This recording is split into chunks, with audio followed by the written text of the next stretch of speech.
the Mississippi rivers. Lord, Lord, Lord, Lord. In the Mississippi rivers. Lord, Lord, Lord, Lord. In the Mississippi rivers. Well, now you can count them one by one. It could be your son. Seems like a heresy to fade that down, but we've got things to do here. Richard Thomas is with me in the studio. Emmy Award-winning and Tony Award-nominated actor. He's performing Mark Twain tonight at Theater Works in Hartford through August 24th. I must tell you that every seat is, I believe, sold, but that doesn't mean you can't get on a waiting list or walk up there or rob somebody right in front of the theater, take their tickets. You have options. So, Richard, Mark Twain tonight is believed to be the most performed one-man show in the history of theater. I don't think the workload has been fairly shared so far. Hal Holbrook did more than 2,300 performances. I think Thursday night is number 3 for you. So that's right. It's going to take a while. Look, my odometer has got too many numbers on it for me to think I'm ever going to catch up with Hal.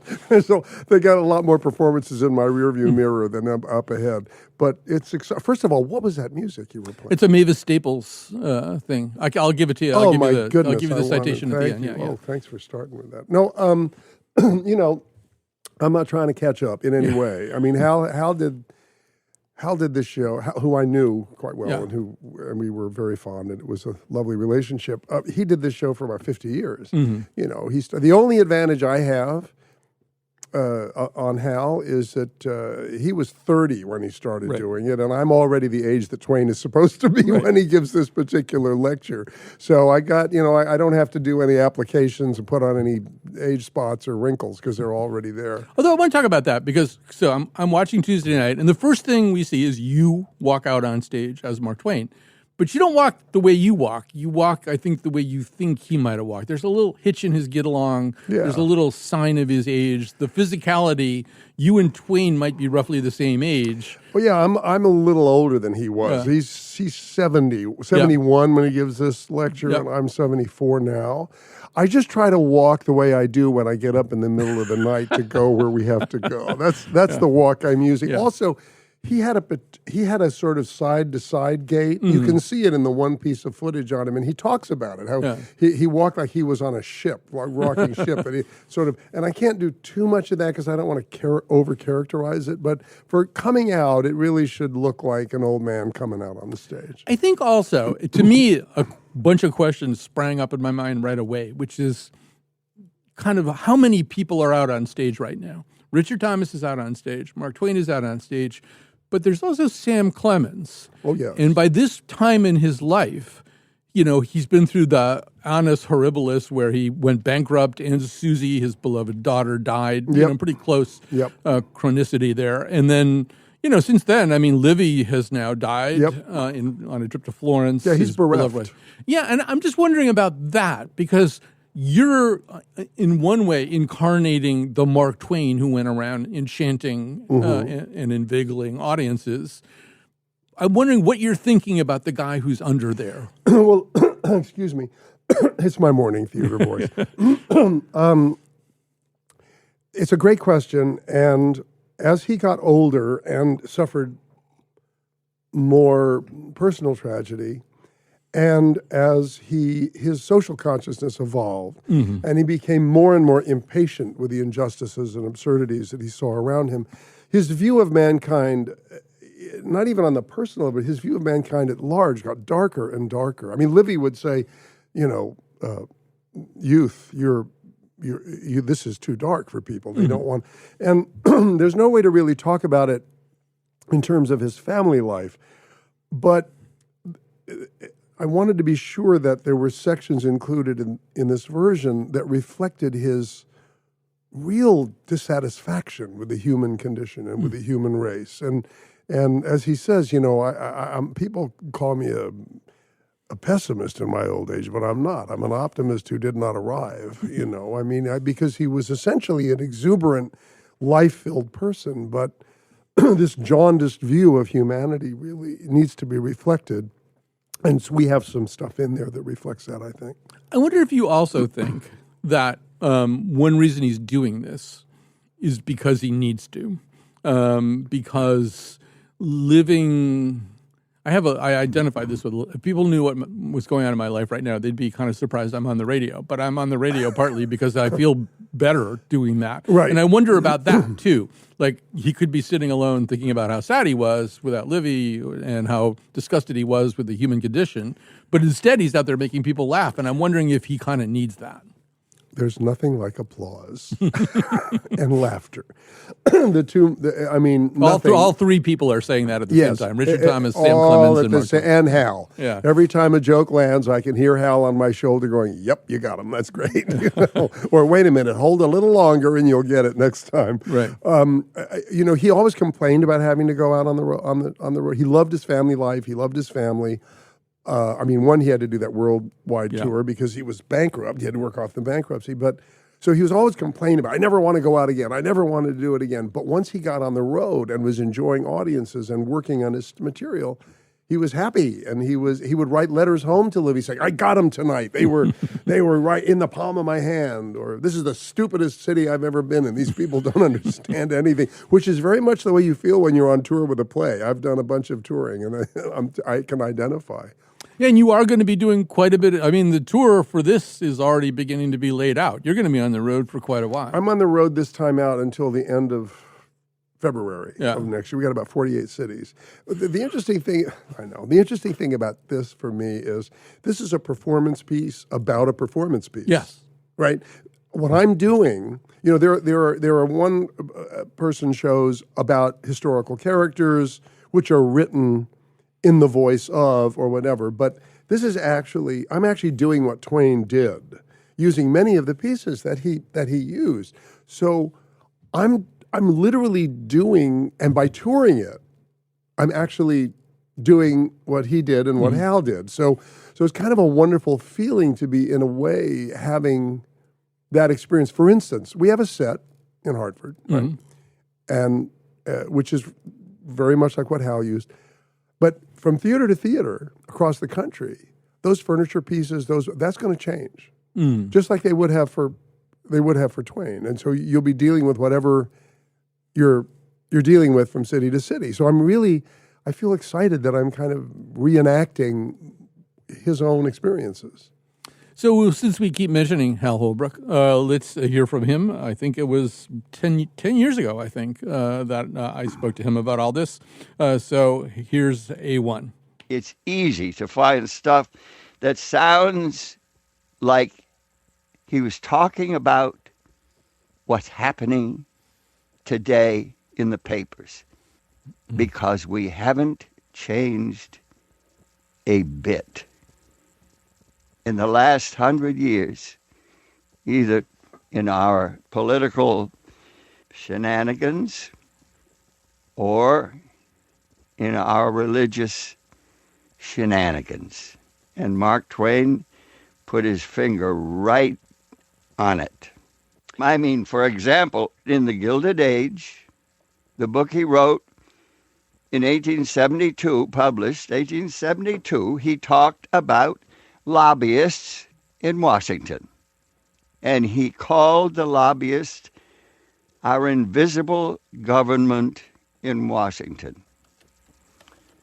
We have a democracy of people, all of us, in this boat together, who are angry at each other.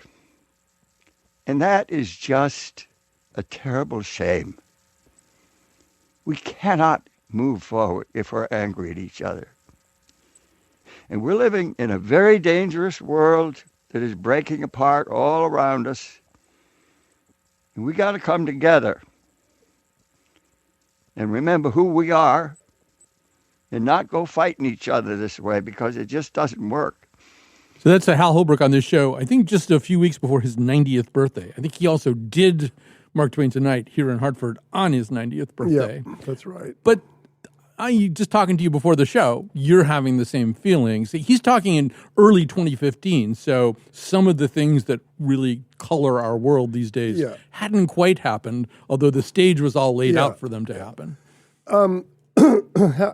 Twain is eternally. I don't really. I think sometimes the relevance of a work of art is irrelevant in a way, kind of to what makes it good.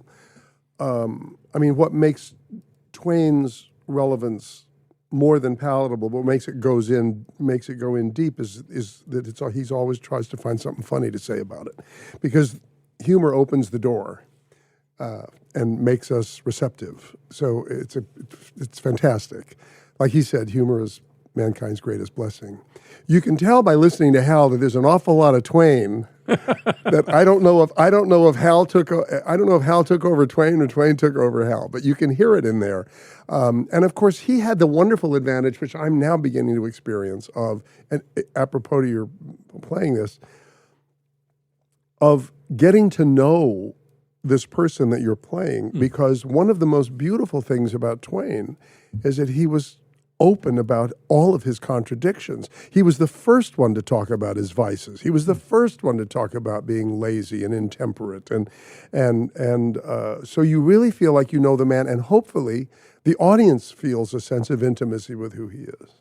Yeah, I think what you're saying too, and this connects back to what you just said about humor, how humor kind of opens the door to a more serious conversation. But I've always believed about Twain the way I believe about a lot of kind of mercurial presences in American life, whether it's Will Rogers or H.L. Mencken or Walt Whitman. All of these people had some real flaws. Sure. And one of the things that made their words, their important transformative words, more powerful than the words of a very well-meaning universalist abolitionist minister touring the country giving speeches, is they had the demons are there. Yes, that's right. Know? That's exactly right. Yeah. We can relate. I mean, Twain is evergreen because he is absolutely us in all of our contradictions. The evolution of his social consciousness, it mirrors ours. The evolution of Huckleberry Finn's social consciousness mirrors his. So it's just always relevant. I mean, for instance, here's a man who missed no opportunity to attack big money, corporations, all of the titans of industry, but who spent his entire life wanting to be a mogul and a wealthy man. This is a great American contradiction. We don't. We're always going to complain about all that money, but we all want to have it. And there are many other, we want to be puritanical, but we also want to indulge our vices. And so these wonderful contradictions are what make us such a, what made us seem like such savages to the Europeans in the 19th century is part of what identifies us as American. And let's face it. I agree with Hemingway that American literature begins with Huckleberry Finn, and it's our language. And he was the first one to really take it across the country and turn it into literature. Yeah, I mean, I think, during maybe the 90s, there was this kind of vogue for digging up some letter or something where Twain had said some horrible thing. Sure. But of course he did. Of course, who do you think you're dealing with? Exactly so. It's we're not, cast the first stone, go ahead, Yeah. So we should talk a little bit about Hartford. You have a very special relationship with Hartford. You've done a lot of shows here. Oh, I love Hartford. Hartford has been, over the years, a real creative home for me, theater-wise. I mean, my relationship with Mark Lamos over the years and the shows I did with him are some of the most important moments in my career. And I've always loved playing to the Hartford audiences because they're so smart and they're so versed in going to theater. It's wonderful. And Michael, Wilson, who I've known since, when I went out to do Danton's Death for Robert Wilson, rest his soul, in Houston years and years ago. Mm-hmm. And then when Michael took over here as artistic director, that's when I did Tiny Alice for Mark. So these are my artistic life has really been entwined with Hartford for decades, and I love it. Yeah, we should say the Michael you're talking about is Michael Wilson, who was the artistic director at Hartford Stage after Mark Lamos. That's right. And who is here. He's creative consultant on this show, I think is his title. Yeah. He's here with you right now, or at least he was here Tuesday night. Right. I don't want to pry and maybe no go away is a good answer. But like I don't know, what kind of notes are you getting from Michael now? What is he what he watches Tuesday night? I just Hal was able to do this first in clubs, little venues. He put it together. He sort of put the feelers out, saw what worked, what didn't work. He developed the style on his own because, actors will self-correct. Yeah. We know how to do that on our own because, fear, really focuses the mind when you got people in the audience. But I don't have the luxury of that kind of time, and so when we got in touch with Michael, I said, look, I just need I need a pair of eyes, I really do. I need to know, how's it going? How's it landing? What do you think about this piece of material or that? I mean, there's no script for this. Hal, it's Hal's piece of work for sure, because he created bridging pieces and modified certain things and cobbled together different pieces of Twain to make larger sections.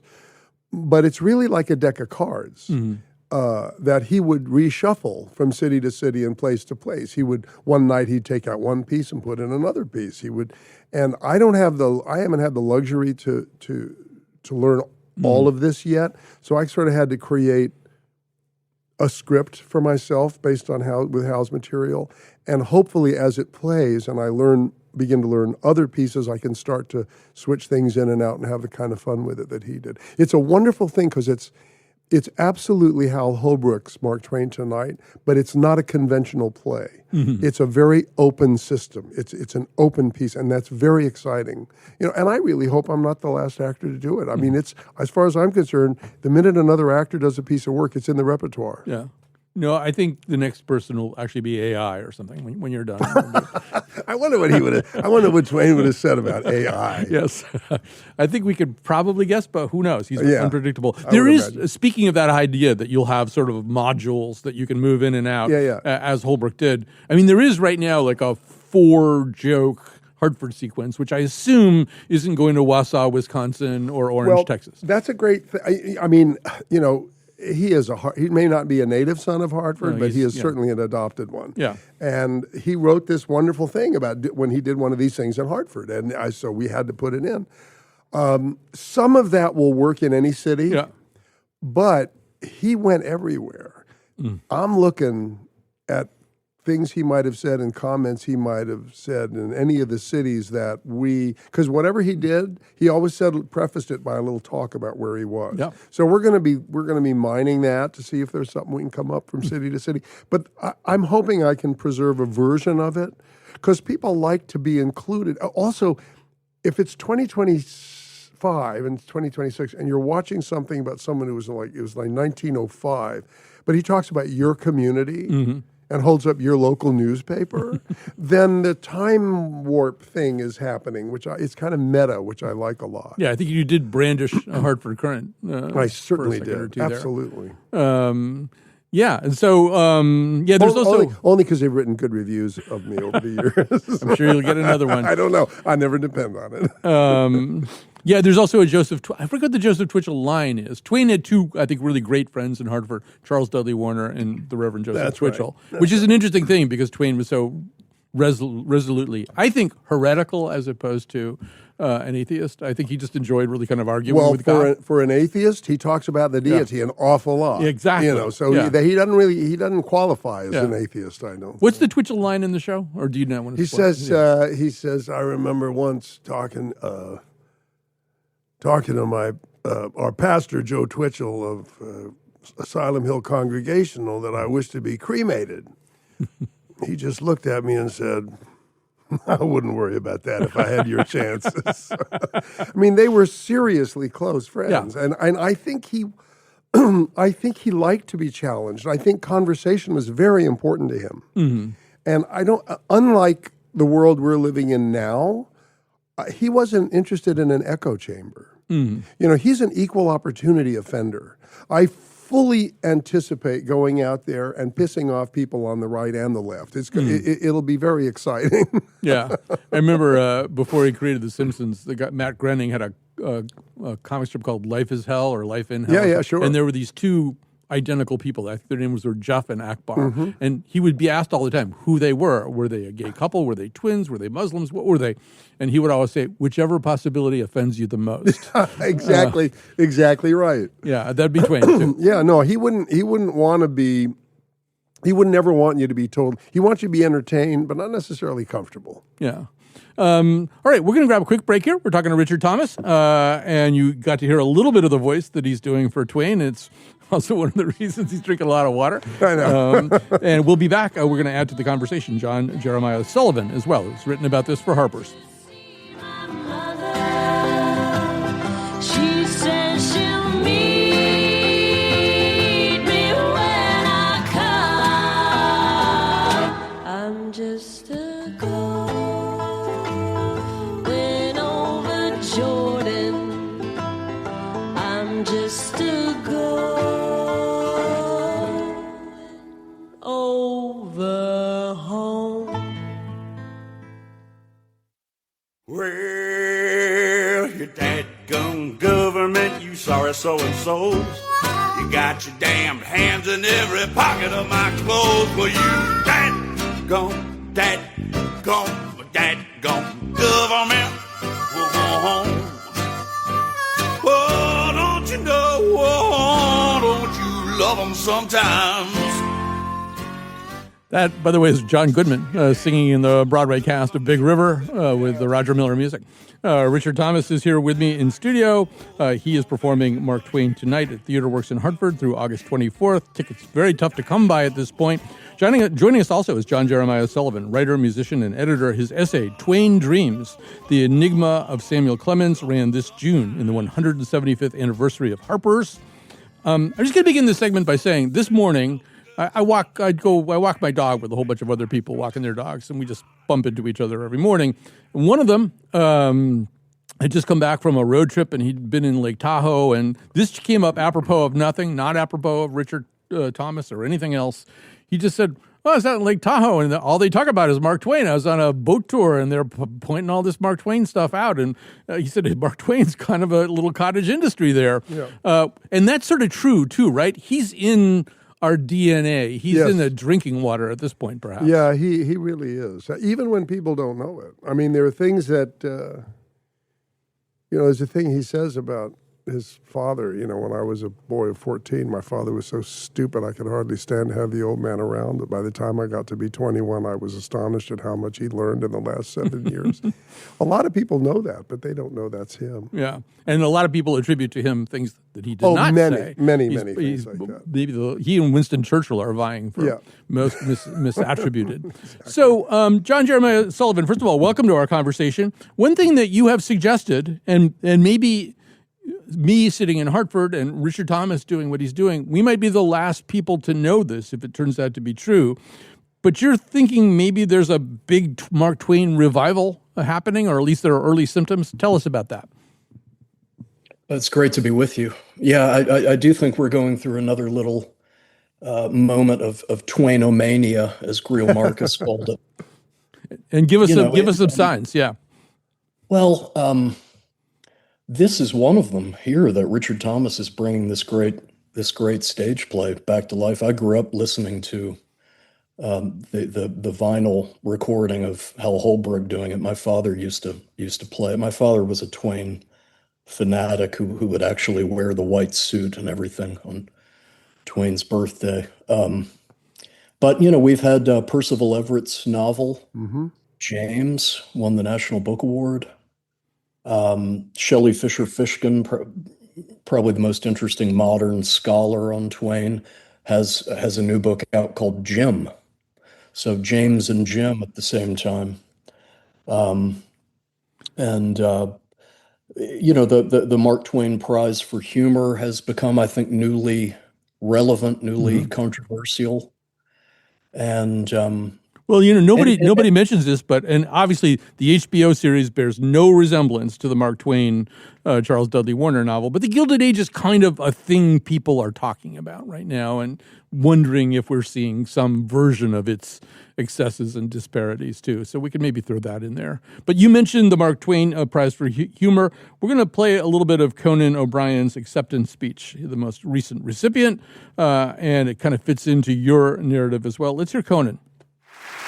I think accepting an award named after Mark Twain is a responsibility. Twain is alive, vibrant, and vitally relevant today. Yes, he is America's greatest humorist, but his enduring power springs from his core principles that shaped his comedy and made him one of our greatest Americans. First and foremost, Twain hated bullies. He populated his works with abusers such as Huck Finn's alcoholic father, Tom Driscoll, and Pudd'nhead Wilson, and he made his readers passionately hate those characters. He punched up, not down, and he deeply, deeply empathized with the weak.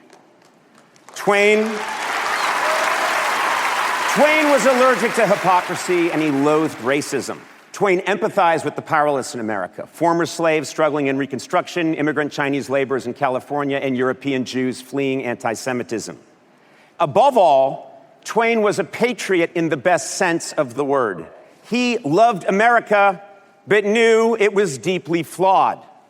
Twain wrote, "Patriotism is supporting your country all of the time, and your government when it deserves it." Now, so I want you both to respond, but Richard, this kind of goes back to some of the things that we're talking about too. Well, all I want to say about that, and I love that he said all that, I think Twain would have had a wonderful time every time he heard somebody on television say, "This is not who we are." Whenever something terrible happens and this is not who we are. I think Twain understood very well that it could be absolutely who we are, because he was clearly a patriot in the best sense, but his eye was just jaundiced enough about human nature at large to say, don't ever think that you're in this bubble of perfection, because, we all have a long way to go. This self-satisfied point of view about being an American, I think he would have found deeply offensive and would have been very funny about it, I'm sure. Yeah, and I think also, and this is something that you point out in your Harper's essay, John Jeremiah Sullivan, that that Twain hated racism, but he came to hate racism. Exactly. This is something Richard and I were talking about before, but it's not as though he had no familiarity, no firsthand experience with racism. No, he was deeply racist in his youth. Unfortunately, there's no steering around that. And he actually fought for the Confederacy for a couple of weeks, sort of absurdly. But he was open about being repentant about those things later in life. This is one of the beautiful things about Twain. He was honest in his self-reproach, and he let people, readers, Americans who knew of him as a celebrity, know that it had been a process for him becoming enlightened on those things. He was, I think within the limited context of white American masculinity, he was kind of an anti-Trump that way. He was a patriot, but not a jingoist. And he was eloquent and funny, but self-deprecating at the same time. He is a voice. His is a voice that we could really use right now. I'm glad that Richard is bringing it back. Thank you. It couldn't be a better time. And Richard, I liked what you said about "this is not us," because I think what you're saying is Twain would have said, "Oh yeah, that's us. That's us. That's us. That's The good us stuff right now. and the bad stuff." I mean, it's okay to say this is not who I want us to be, or this is not who I think we should be, or I think we should be who we hope to be. But the distance between our aspirations and the reality of our lives and our that's just being honest and living out of denial. And I think he lived out of denial a lot, which is challenging for everybody at all times, and makes the sort of corrosive nature of his humor and the how can I say, the rough magic of it really applies across generations. He's us because we're massive contradictions. Huck Finn's evolution mirrors his evolution. Tom Sawyer's kind of crazy, fanciful storytelling, self-mythologizing personality is Twain's, keeping poor Jim locked up just so that he can think of so many ways to be, to sort of exhibit his idiot compassion. People talk about the end of that book, like, well, you got to, like, even Hemingway said, the last part of the book you should not pay attention to. But I think it's a masterful account of how people who want to do the right thing can find all of the wrong ways to do it, and that's perfectly characteristic of Tom Sawyer. Yeah, that Hemingway quote is something that, John, that you palpate a bit in your essay. The idea that I think what you say is the last 100 pages he's talking about should get lost. Yeah, that's right. That was Hemingway's idea. Yeah. It's an interesting edit when you read the book that way as an experiment. It does become a very different and darker novel. Yes. Yeah. So, I'm going to tell you a little dirty secret about my job, which is I've discovered that if I want to interview somebody who's a writer and I want them to come here, all I have to do is go to the Twain house and say, would you like to host this person? So I happen to, and I want to talk a little bit about how funny Twain is, but to get us into this, I'm very fond of the work of a detective fiction writer named Adrian McKinty, who's originally from Northern Ireland, a place where, he grew up during the Troubles. I think he probably understands a lot of stuff about Twain. But while we were on stage at the Twain house, I asked him about Twain, and here's what he said. B2. I was a huge fan of Mark Twain as a kid. I started with The Innocents Abroad, and I got into him through the travel writing, because Innocents Abroad, I thought it was hilarious. I got in through all the nonfiction first, and then I got in through the fiction. But I still have a lot of affection for Roughing It, Innocents Abroad. Yeah, that's the stuff I love. Just so funny. And Innocents Abroad is laugh out loud funny.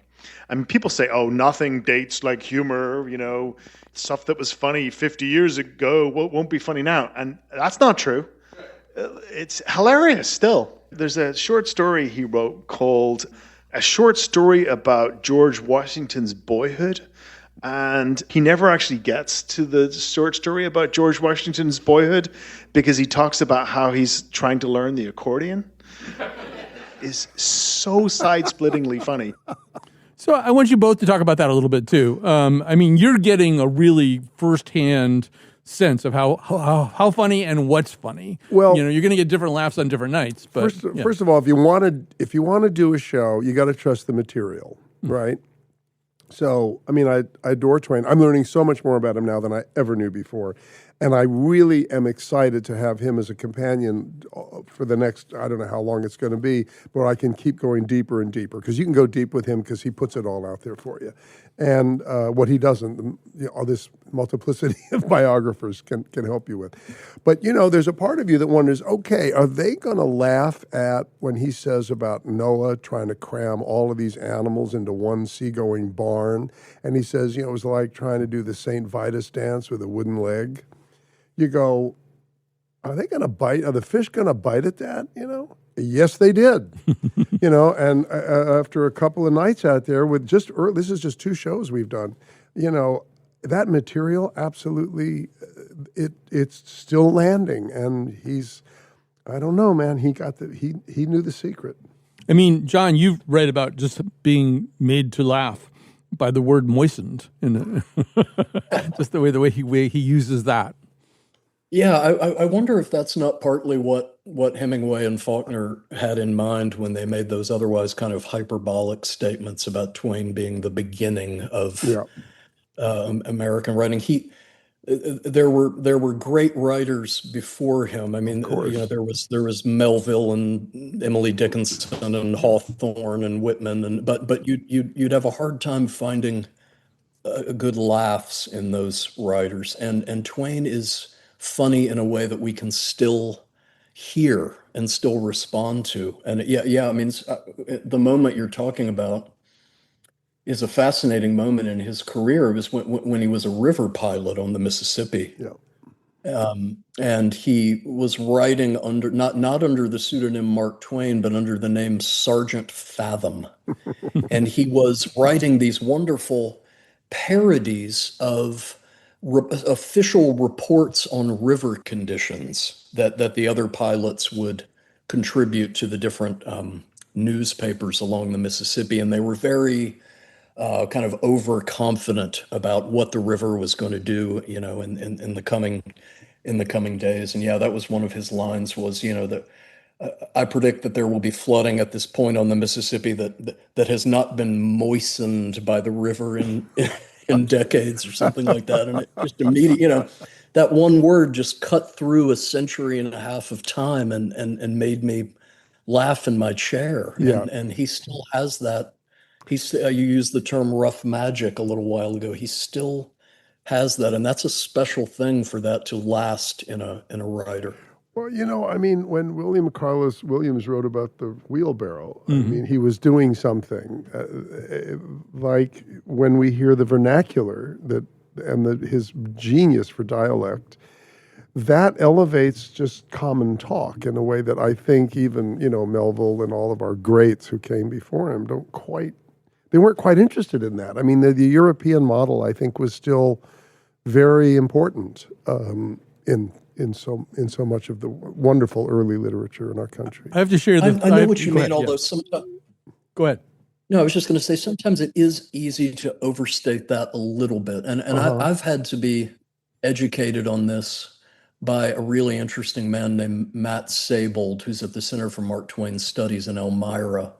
And he responded to me after the Twain piece came out in Harper's and said, some of that kind of, some of that urge that a lot of American writers have felt to position Twain as the fountainhead, the beginning of was it had very specific cultural forces behind it. There was actually a kind of government CIA effort the CIA didn't exist yet, but in the 20th century, there was a very specific kind of cultural effort made to elevate Twain, because he was seen as the kind of American sensibility we needed to project to the wider world. So, for instance, you even find bizarre things like Henry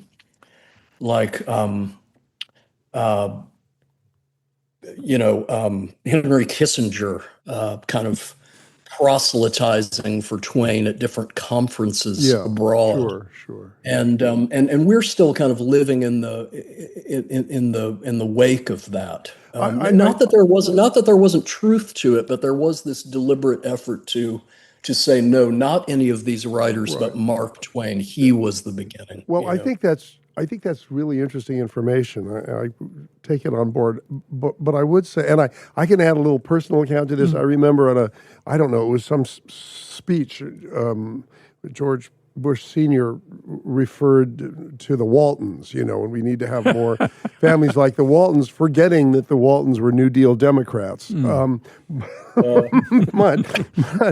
the thing about that was before they realized that Murphy Brown was the problem. Yeah, right. But, I understand, what you're saying about that, and it's of course it's true, and I'm happy to learn it. But if you just look at the language, you can see what the difference is. You can either say it's better or not, but the language is different. And I know, speaking the language, that it has a texture and a quality that moves against the grain. And I think his moving against the grain is part of there's a lot of sand in that oyster. And it is different. I think you're totally right. He took the American idiom, true idiomatic speech, and said, this too can be a literary language. Right. Yeah, and that's the argument too, that American literature up to that point was kind of imitative, was kind of, trying to be European. Yeah, I mean, we would never say that about Whitman. No, never. Whitman's my boy. Never about. All right, Never about. We got to grab a quick break here. But the point stands. Yeah. So I got to interrupt here, and we got to grab a really quick break. We're going to be back with both of these wonderful guests in just a second or two. Hell is coming. Hell is coming.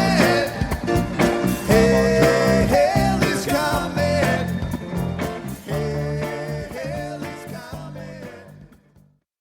We're back. I got to say some quick thank yous. The first one is to the person who just counted me in there. That's Dylan Reyes, the maestro. He's our technical producer. This episode is produced by Jonathan McPants. And we also have on site, we only have one person here who is an extrovert and has any social skills at all. And that happens to be our boss, Robyn Doyon-Aitken. And she's been running around actually, acting like somebody who has a functioning social skills and also helping out. And she even brought Richard a cough drop.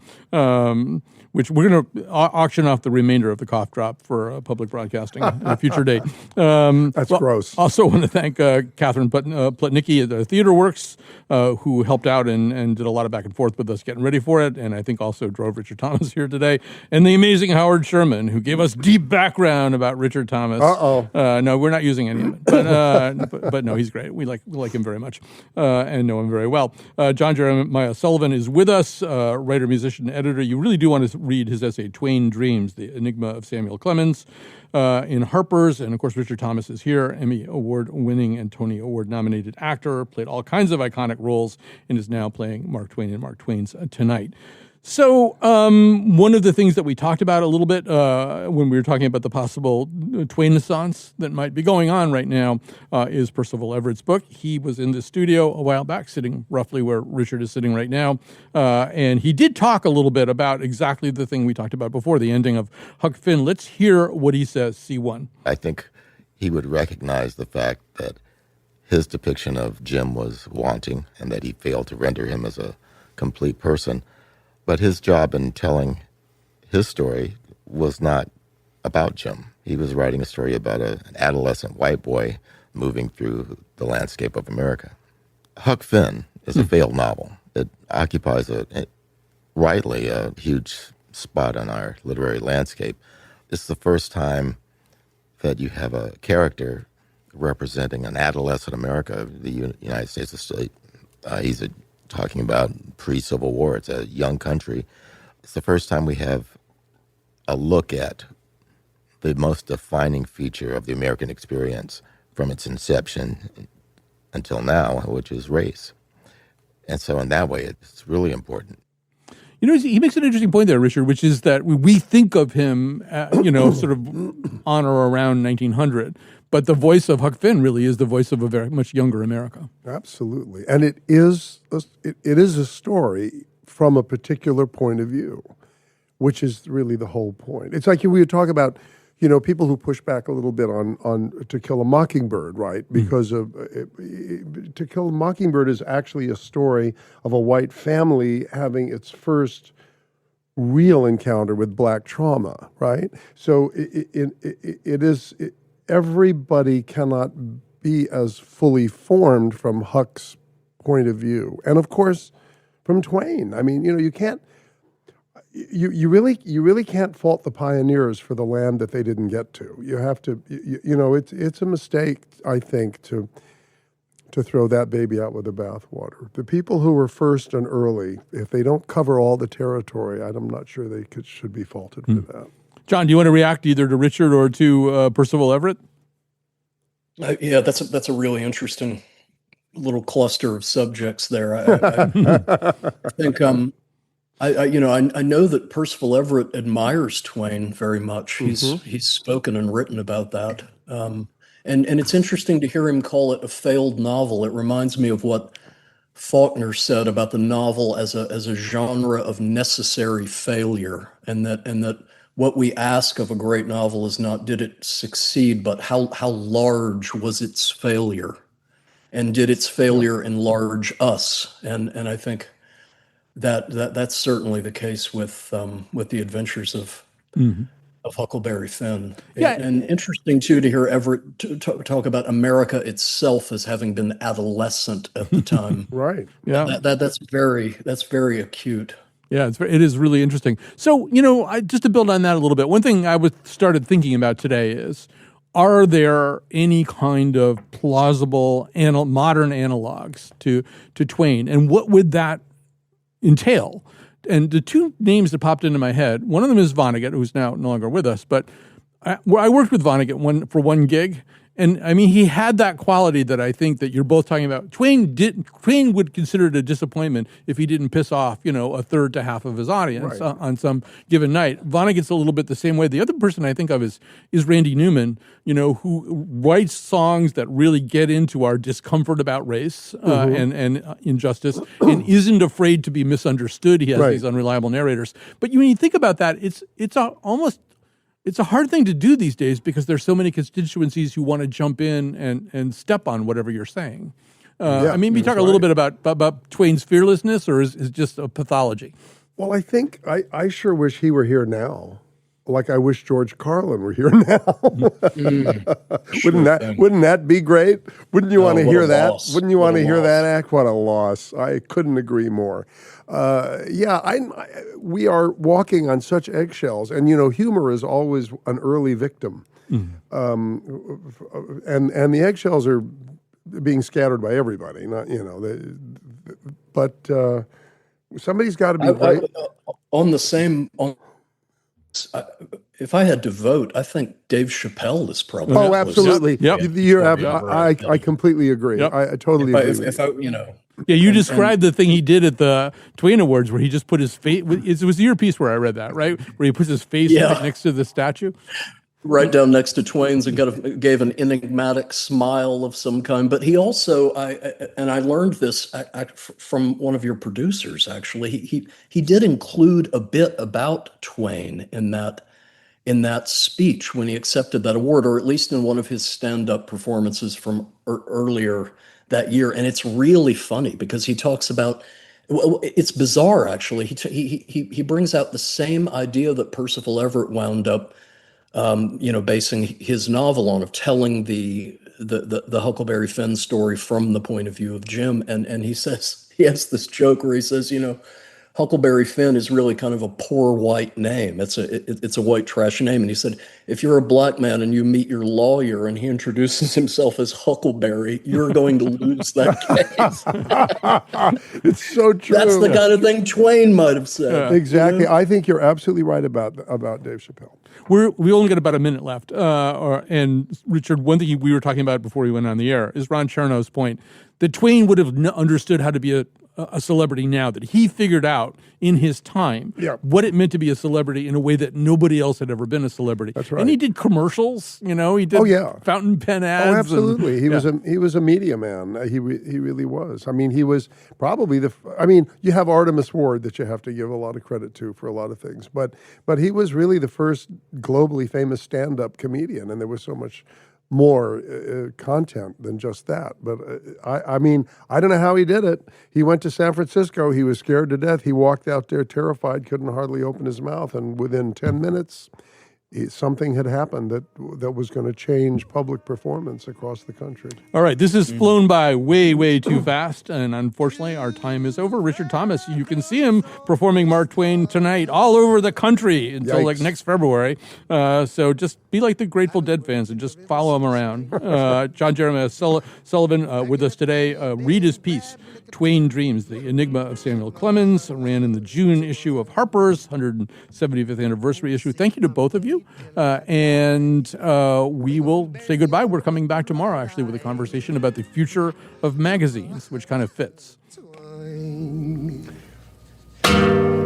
Mark Twain,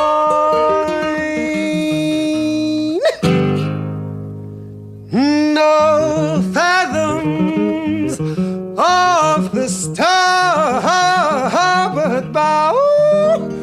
Look out, skipper, pull it to the side. You gon' bust your bow and split your hide. Ooh, great God, we done run aground. Skipper gon' chase me with a big bloodhound. Mark Twain.